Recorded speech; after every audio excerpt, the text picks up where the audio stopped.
Good evening. Thank you all for coming tonight. My name is Paul Robert Blackman.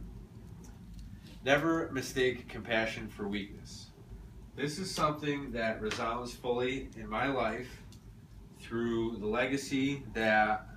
I hope to be able to leave for my children, for future generations,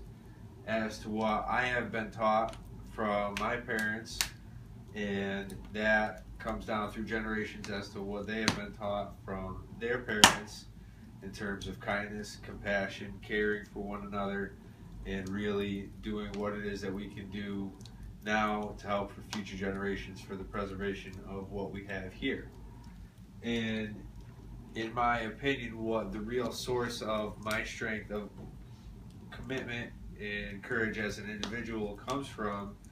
is my ability to balance compassion and strength together, in particular for what I do professionally, what my life is as an outdoorsman, and for who I am as a husband and a father. So with my life as an outdoorsman, as a hunter, as a fisherman, there is a certain attitude that I have adapted personally in my life where I am willing to take the life of an animal for food. Now, that being said, I'm not capable of watching an animal suffer. Therefore, I must have the personal strength and fortitude to be able to dispatch an animal quickly and painlessly and as responsibly as possible. And in that, because I hunt and I fish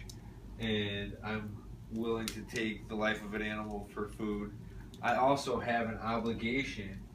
to show compassion towards all creatures as often as I possibly can in my life.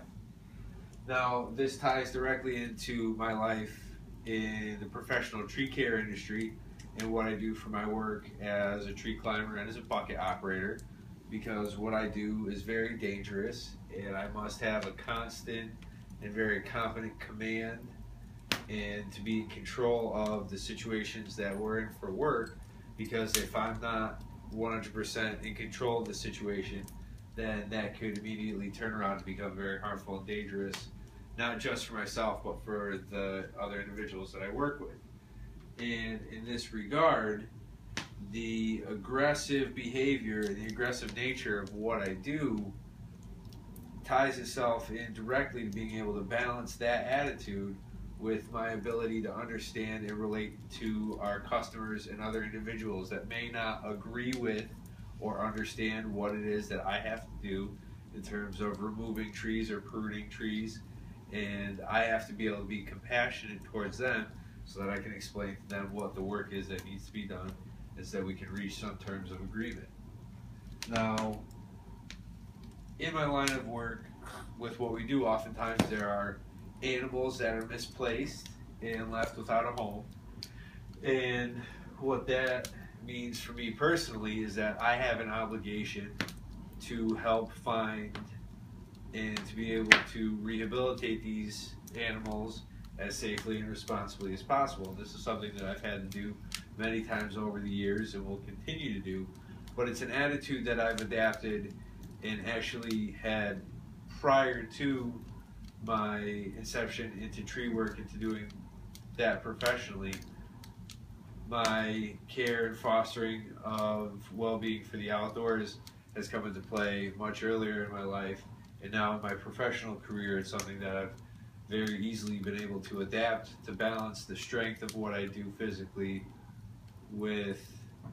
the need to be compassionate towards the animals that I find. So now, as a husband and a father, these are the two greatest roles in my life. And to love and be loved and to show respect and to be respected are two of the most important tenets that I do the best to live by.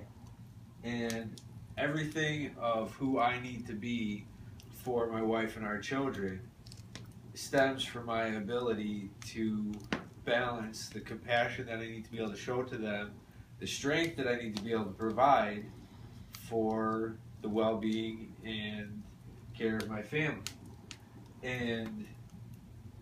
in the end of